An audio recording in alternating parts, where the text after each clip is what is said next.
இவ்வளவு நாள் பசங்களை வளர்த்து ஆளாக்கிட்டீங்கல்ல, உங்க கடமை முடிஞ்சு போச்சு.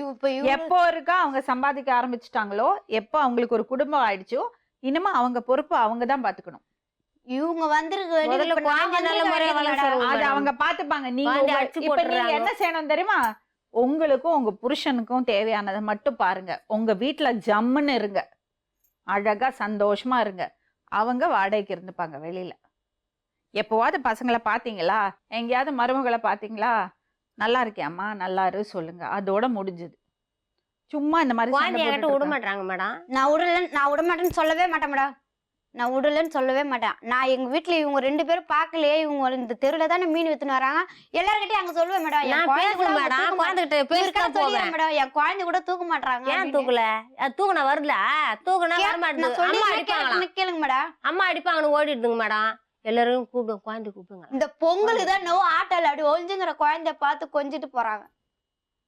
ஆமா, குழந்தை குழந்தை அடிப்பே, குழந்தை அடிச்சு 10 பேர் 2 பேர் நடுவுல நான் மாட்டி இப்ப முழிக்கிறேன் மேடம். மேடம் என்னால பிரச்சனையே கிடையாது மேடம், உண்மையா சொல்றேன். நான் இன்னைக்கு இருப்பேன், இவங்க சோறு போட்டு மறுபடியும் சோறு போடுறேன். ஆமா, புள்ளிய சோறு போடுவேன் பேச்சு நான் தான் பாக்குறேன். அப்புறம் என்ன சோறு போட்டு சொல்லி காட்டுறீங்க? சொல்லி காட்டாத என்ன விட சொல்லுங்க மேடம். வேலைக்கு போவேன் மேடம். அவங்களை வேலைக்கு அனுப்புங்க. அவங்க 2 பேரும் ஒழுங்கா இருந்து குடும்பம் பண்ணிக்கிட்டோம். வேலைக்கு அனுப்புங்க, இல்ல தடுக்காதீங்க. இப்ப கூட நடுவுல இத பாருங்க, அதனால பெரிய பிரஸ்டிஜ் இஷ்யூ எல்லாம் கிடையாது. பாருங்க தம்பி, பொண்டாட்டியை மதிக்கிறது தான் சரியான ஆம்பளை. எனக்கு இருக்கணும், நீ வீட்டுல இருக்கணும் சொல்லவே இல்ல மேடம். அப்புறம் அப்படி நினைச்சலாம் நான் வேலைக்கு அனுப்பல. 2 பேரும் ஒருத்தர சந்தேகப்படுவாங்க மேடம். எதனால வேலைக்கு கூட அனுப்ப மாட்டேன்னு சொல்றீங்க? சம்பாதிக்கிறதுக்கு நான் இருக்கிறேன், காசு கொடுத்து நான் இருக்கிறேன். எதுக்கு நீ வேலைக்கு உங்களை சார்ந்து வாழணும். அவளுக்கு தேவையானது சரி, அவளுக்கு என்ன இஷ்டம், அவளுக்கு என்ன விருப்பம்னு அவங்கள கேளுங்க.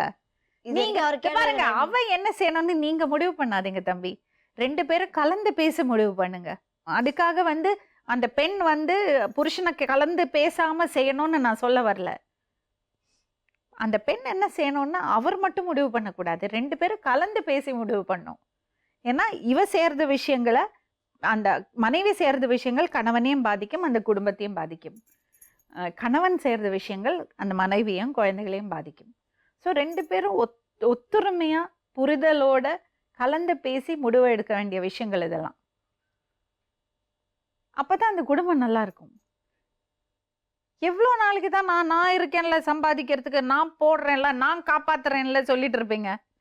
போர் அடிச்சாச்சு அந்த டயலாக், ரொம்ப போர் அடிக்கிறது. வேலைக்கு போனா கெட்டு போயிடுவா, தப்பான பொம்பளை, இதெல்லாம் ரொம்ப கேவலமான விஷயம். 2 பேரும் மனசு பூட்டி ரூமுக்குள்ள பூட்டி வச்சா கூட தப்பு பண்ணும். ஹஸ்பண்ட் அண்ட் ஒய்ஃபுக்குள்ள சரியான நட்பு இருந்தா, நம்பிக்கை இருந்தா, மரியாதை இருந்தா, எப்பவுமே ஒருத்தர் சீட் பண்ணிக்க மாட்டாங்க, ஏமாத்த மாட்டாங்க. இதுக்கு மேல என்ன சொல்ல போற? சொல்றதுக்கு வேற ஏதாவது போய் இருந்தா சொல்லிடு. அவதான் என்ன ஏமாத்தி எல்லாத்தையும் என்கிட்ட இருந்து பறிச்சிட்டான்னு பார்த்தா நீயும் இப்போ அதே தான் பண்ணிருக்க. ஏன் ஆலியா, ஏன் இப்படி பண்ண? இந்த உலகத்துல பாட்டிக்கு அப்புறம் நான் யார் மேலேயாவது உயிரையே வச்சிருக்கேன்னா அது ஊ மேலதான் உனக்கு தெரியாதா? ஏன் இப்படி பண்ண ஆலியா? உனக்கு காசு பணம் அவ்வளவு முக்கியமா போயிடுச்சு, அதுக்காக நம்ம உறவை கூட மறந்துடுவியா?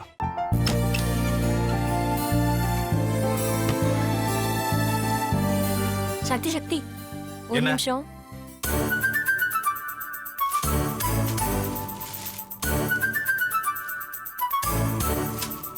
இந்தாங்க. என்ன இது? உங்களுக்கு பிடிச்ச பிராண்ட் செப்பல். இது என்ன நான் தலையில வச்சுட்டு தூங்கணுமா? சரி, அதை விடுங்க. இங்க பாத்தீங்களா, டைம் பீஸ். இதோட அலாரம்க்கு தான் நீங்க டெய்லி எந்திரிக்கணும். அதெல்லாம் என் மொபைல்ல இருக்கு. முத்து, முத்து, என்னடி இவன் முத்துன்னு ஒருத்தைய உருவாக்கி விட்டான், செல்வியை மறப்பான்னு பார்த்தா எப்ப பார்த்தாலும் முத்து முத்துன்னு கூப்பிட்டு இருக்கான். முத்துவை கூப்பிட மட்டுமா செய்யறான், முத்துவை வச்சு என்னென்னமோ செய்யறான். நாம தான் இழிச்சவை மாதிரி வேடிக்கை பார்த்துட்டு இருக்கோம். என்ன முறைச்சு என்ன பிரயோஜனமாயா? உனக்கு வேற குரல் போயிடுச்சு. அடுத்து அவ செல்வியை கூப்பிட்டானா என்ன பண்ண போற? உன்னுடைய விருப்பப்படியே நீ ராமநாத வீட்டு மருமகளா வாழ போற. கண்டிப்பா என்னுடைய ஸ்தானத்திலிருந்து அவன் உன்னை நல்லா பார்த்துக்குவான் அம்மா. டேய், அவரை பத்தி தான் உனக்கு தெரியும்ல. அவர் எந்த முடிவு எடுத்தாலும் அதான் ஃபைனல். நம்ம அப்பா வேணுமா வேணாமாங்கிறத நீயே முடிவு பண்ணிக்கோ. வாடா.